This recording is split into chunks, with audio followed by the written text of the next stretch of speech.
Hello everyone. This week's manner of death is homicide. John R. Leebrick. John R. Leebrick was born on February 2, 1945.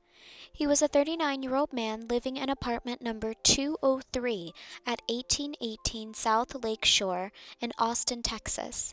On December 16, 1984, John's estranged girlfriend entered his apartment and found his body lying on the floor of his upstairs bedroom. He had been shot. Even though his body was found on December 16th, it is believed he was killed 5 days prior at 12 a.m. on December 11th, 1984. Police think that robbery was the motive. Witnesses claim to have saw a suspicious green Volkswagen Beetle visit John's apartment complex close to the time of his death, but there is nothing else known about it. If you have any information that could help solve John Leebrick's case, please contact the Austin Police Department at 512-477-3588 or the Homicide Detail at 512-974-5210. Dorian Jacques McCorvey. Dorian Jacques McCorvey was born on September 12, 1974 in Austin, Texas. He was a recent graduate from John H. Reagan High School, where he played in the band. He was taking classes at the local Austin Community College to pursue his dream of being a record producer. His life would be tragically taken from him. On October 2, 1995, the police were called to a shooting scene at the intersection of Manor and Loyola in Austin, Texas. There was Dorian's car, a burgundy Oldsmobile, which had been traveling westbound on Loyola Lane. According to eyewitness testimonies, Dorian's car was stopped at a traffic light intersecting Manor Road and was in the far left-hand turn lane. A suspect car pulled alongside it on the right and fired one shot over the roof. Around 10 shots were fired, and Dorian, along with all of his passengers, were wounded. Dorian's injuries would prove fatal, and he was dead at the scene. Once he was shot, he lost control of the car and crashed into a car wash office across the street. The other 2 passengers were taken to Brackenridge Hospital. The suspect's car was described as a cream or dark-colored vehicle, and it may have been a Cadillac. If you have any information that could help solve Dorian McCorvey's case, please contact the Austin Police Department Homicide Tip Line at 512-477-3588 or the Homicide Detail at 512-974-5210. Larry Dean Flint. Larry Dean Flint was born on December 11, 1959. He was just 33 years old when he lost his life on August 9, 1993. Larry was stopped at the intersection of Riverside and Montopolis on one of the inside southbound lanes. He was driving home in his 1984 Oldsmobile Cutlass 4-door. He had no passengers with him that day. Another smaller car pulled up alongside his, according to eyewitnesses. A black male opened the door and fired one shot into Larry's car, which instantly killed him. The witnesses claimed that the shooter was acting alone and was the only person in the suspect car. Afterwards, the suspect immediately fled the scene through a nearby parking lot and traveled westbound on East Riverside Drive. The suspect was described as a black male, approximately 25 to 35 years old, around 5'7" to 5'8", and weighing 180 pounds. He also was described to have had short black hair. If you have any information that could help solve Larry Flint's case, please contact the Austin Homicide Tip Line at 512-477-3588 or the Homicide Detail at 512-974-5210. Susan Leigh Wolfe. Susan Leigh Wolfe was born in Washington, D.C. on January 13, 1954. She was a John H. Reagan High School graduate. She was described as being a very determined and hardworking person. Her senior year, she volunteered at the Austin State Hospital. in one of the oldest psychiatric institutions in Texas.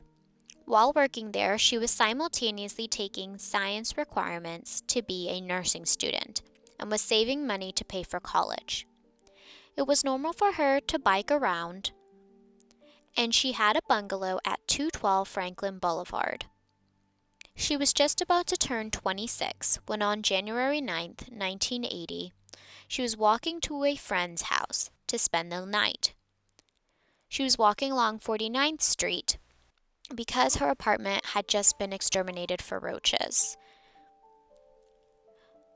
According to an eyewitness, she was kneeling down to pick something up when all of a sudden a two-door car with two men pulled up alongside her, and one of the men, who was described as wearing a trench coat, jumped out and grabbed her to pull her into the car. The witness said they couldn't use the passenger door because of some major damage, such as dents that was on the door, which prevented it from being opened. The witness then got into their own vehicle and tailed them, following the car, but unfortunately they eventually lost them. The car was described as a 1971 to 1972 Dodge Polara. It was maroon with a white vinyl top. Officers showed up to the scene and found a shopping bag filled with women's clothing. The following day, on January 10, 1980, she was found by a local resident in a gravel alley. She was unclothed from the waist up and was found deceased. She was beaten, raped, strangled, and then shot in the temple. At the time, she had a roommate, and though he was interviewed, he was later released. That same year, there were 5 other homicide cases that also had rape as a motive in the Austin area. It's possible that these cases could have been connected, but there has not been an official link made between them. One of the cases is that of Sidney Myers, that occurred in 1979. However, that case has been solved, and the killer has not been connected to Susan or any of the other 4 cases that occurred. To this day, Susan Wolfe's case remains cold.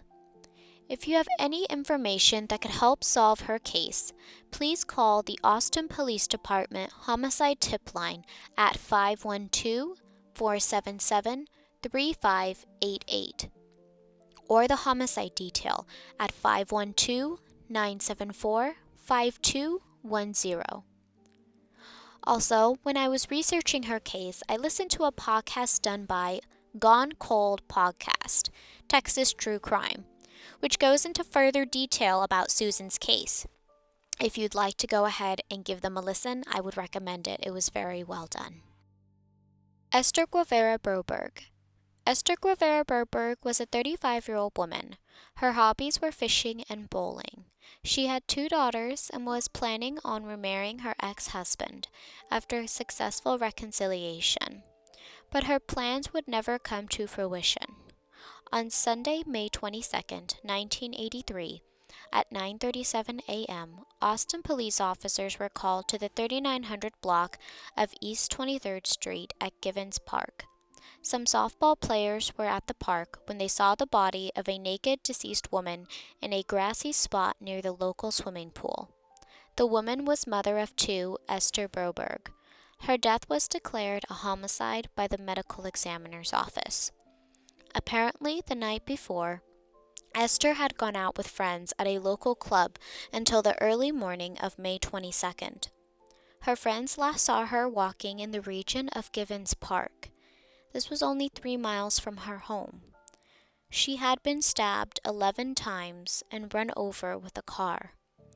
On June 9, 1983, a couple of weeks after her murder, investigators interviewed a suspect who had been hanging out with Esther and her friends at the club the night prior to her killing.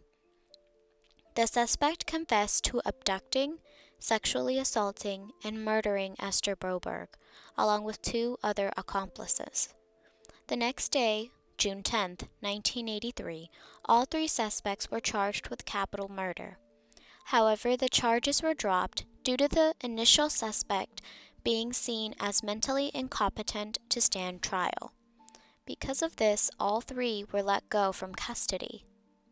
An update occurred on June of 2005 when Austin Police Department's homicide cold case detectives resubmitted DNA evidence to the Texas Department of Public Safety Crime Laboratory, which positively identified one of the previous suspects, but there was not enough evidence to include any of the other accomplices. If you have any information that could help solve Esther Broberg's case, please contact the Austin Police Department Homicide Cold Case Unit at 512-974-5250. Hi everyone, thank you so much for watching until the end. I appreciate all the support you give me on all of my videos, and I appreciate all the little comments you leave behind. Please let me know if there are any cases you would like for me to cover. I take recommendations and often feature them in future videos. Thank you so much, and I'll see you in the next one.